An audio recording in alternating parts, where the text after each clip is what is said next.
আসসালামু আলাইকুম প্রিয় দর্শক, আশা করি ভালো আছেন। আলহামদুলিল্লাহ আমরাও ভালো আছি।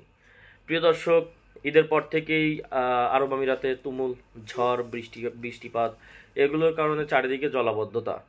তো আজ তো কয়েকদিন হয়ে গেল ফ্যামিলি নিয়ে ঘর থেকে বের হওয়া যায় না। ঈদের পরে মাত্র আমি 2 দিন অফিস করতে পেরেছিলাম, আর তারপরে রাস্তাঘাটে জলাবদ্ধতা। প্রথম দিনেই তো ঝড়ের কারণে সরকারিভাবে আবার ছুটি দিয়ে দিল 15 তারিখে। তো আগামী কালকে পর্যন্তও ছুটি, রোববার পর্যন্ত, সোমবার থেকে আবার সরকারিভাবে সব কিছু ওপেন হওয়ার কথা রয়েছে।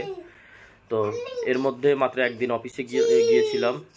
অফিসে যাওয়ার পথে অনেক জলাবদ্ধতা, অনেক দিকে রাস্তা বন্ধ, এমনকি এয়ারপোর্টের যে প্রধান সড়ক সেটাও বন্ধ, টার্মিনাল 2 এর। তো ওই দিন কষ্ট করে বাসা পর্যন্ত ফিরে এসেছি, আর যাওয়া হয়নি অফিসে।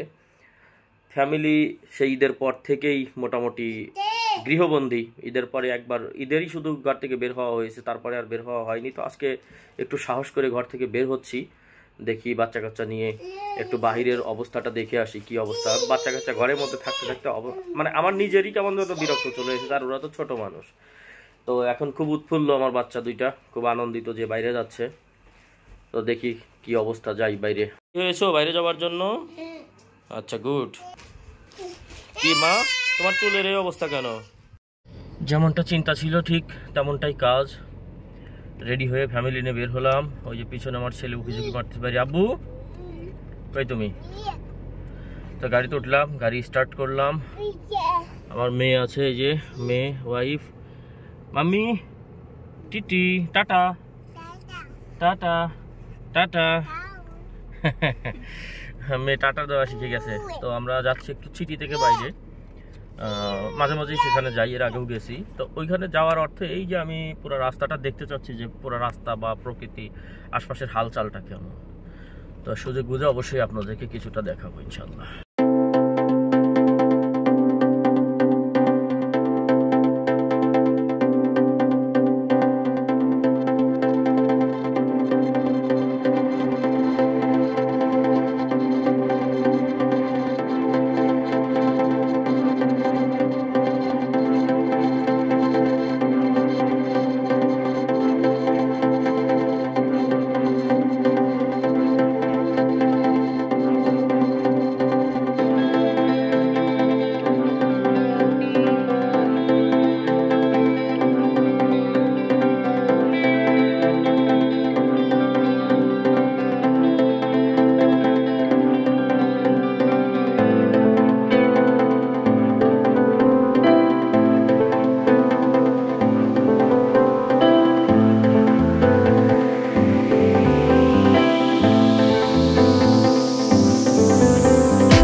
বসে কে রে?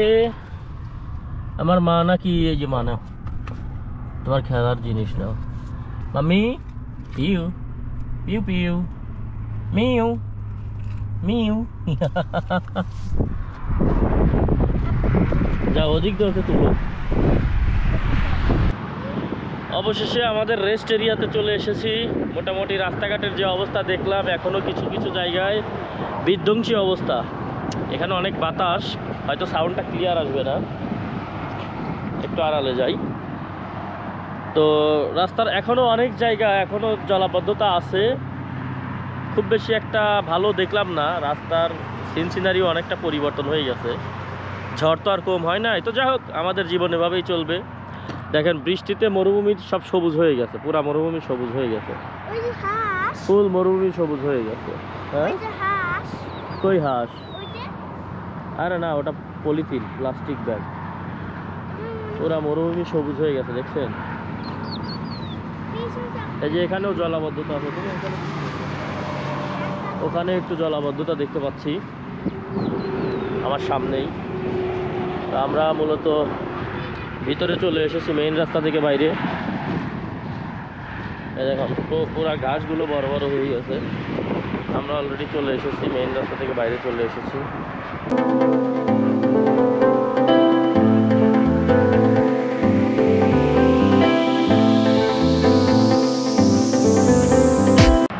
যাই হোক, কষ্ট করে যেহেতু এসেই পড়েছি, দেখি এখানে কিছু করে খাওয়া যায় কিনা। দুপুরে খাই নাই অবশ্য, এখন মোটামুটি 5টা 5:30 বেজে গেছে, এখনও কিছু খাই নাই, মানে লাঞ্চ করি নাই। দেখি এখানে কিছু তৈরি করে খাওয়া যায় কিনা। শুরু করে দিই। এই আমার তো খিদা লাগে, কি করা যায় বলো তো? আমার মেয়েটা গাড়িতে বসে আছে, দেখেন বৃষ্টিতে ভিজে গাড়ির কি অবস্থা। চাকা দেখেন কাদাময় হয়ে গেছে, পুরো চাকা কাদা হয়ে গেছে।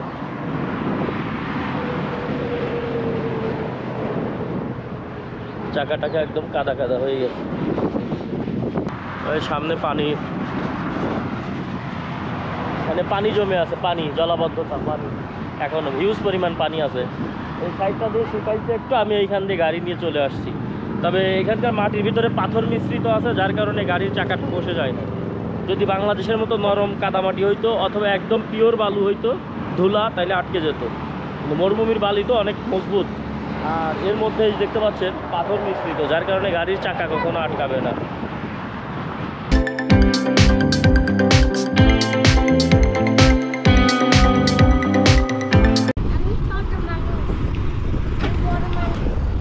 দেখি কি আছে।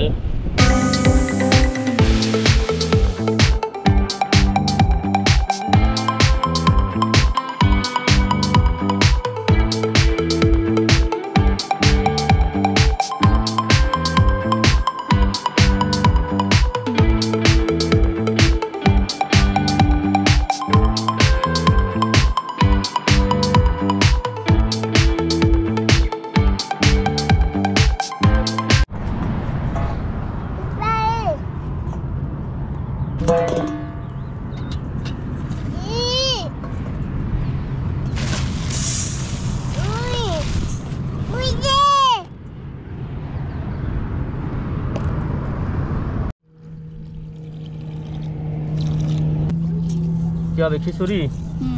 ওকে, ডিম খিচুড়ি। হ্যাঁ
প্রায় হয়ে গেছে, প্রায় বলতে হয়ে গেছে অলরেডি 95% কমপ্লিট।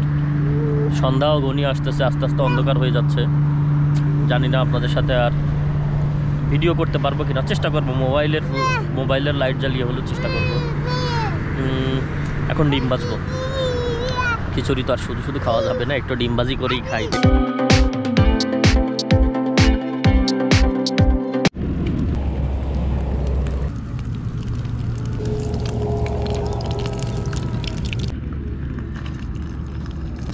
দুই পিঠ ভাজবো নাকি খালি এক পিঠ ভাজবো?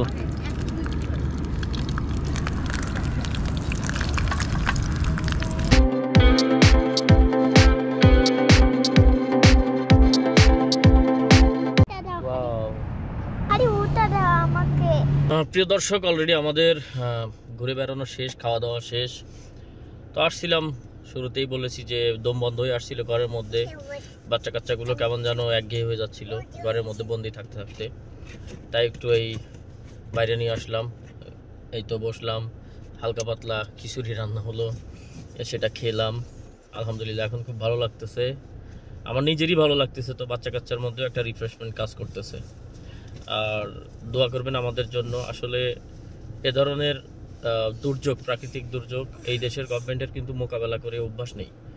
আমাদের দেশের সরকার, বাংলাদেশের সরকারে কিন্তু এগুলোর সাথে পরিচিত, অভ্যস্ত। এদেশে অভ্যাস নেই, যার কারণে এটা একটু মানে বেশি অবস্থা খারাপ। মানে আমাদের দেশের ফায়ার সার্ভিস, পুলিশ মানে 12 রকমের সমস্যার সম্মুখীন হতে হতে তাদের অভিজ্ঞতাটা ওই পর্যায়ে চলে গেছে। কিন্তু এখানকার পুলিশ প্রশাসন বা ফায়ার সার্ভিস এদের কিন্তু ওই লেভেলের অভিজ্ঞতা নাই, যার কারণে দেশটায় এই 2 দিনের বৃষ্টিতে বা ঝড়ে অবস্থা বেশি খারাপ হয়ে গেছে। আর ওই ধরনের প্ল্যানিং মাথায় রেখে কিন্তু এখানে কোনো অবকাঠামো তৈরি হয় নাই। এখানে সব কিছু এই দেশের যে নেচার সেটার উপরে নির্ভর করে বা সেটার উপরে বেস করে সব কিছু সৃষ্টি হয়েছে। হ্যাঁ, যার কারণে এদের একটা জিনিসকে সুন্দর করতে যতটা না বাজেট করতে হয়, আমাদের দেশে এর থেকে বেশি বাজেট করতে হয়। কারণ আমাদের দেশ ষড় ঋতুর দেশ, প্রত্যেকটা ঋতুতেই কোনো না কোনো প্রাকৃতিক দুর্যোগ থাকেই, যার কারণে এখানে এরকম দুরবস্থা হয়ে গেছে।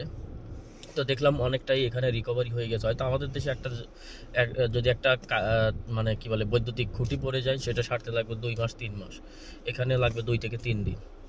হ্যাঁ, এটা অবশ্যই বাংলাদেশের সাথে এখানকার তফাৎ আছে, এখানকার কাজ হয় র্যাপিডলি। তো এই জন্য দেখলাম যে 2 দিনেই মোটামুটি অনেকটা মানে কি করছে, এটা ঠিক করে ফেলছে।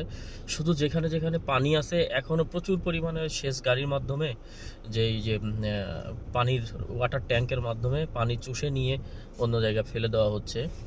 তো এই কাজগুলো এখন চলতেছে সারা দেশে একযোগে। আশা করি খুব শীঘ্রই ঠিক হয়ে যাবে এবং আমরা স্বাভাবিক জীবনে ফিরে আসতে পারবো। তো আবারও বলছি, আমাদের সবার জন্য দোয়া করবেন, আপনাদের জন্য শুভকামনা থাকলো। তো আমাদের ব্লগটা এখানেই শেষ। সবাই ভালো থাকবেন, সুন্দর থাকবেন, সুস্থ থাকবেন। আসসালামু আলাইকুম।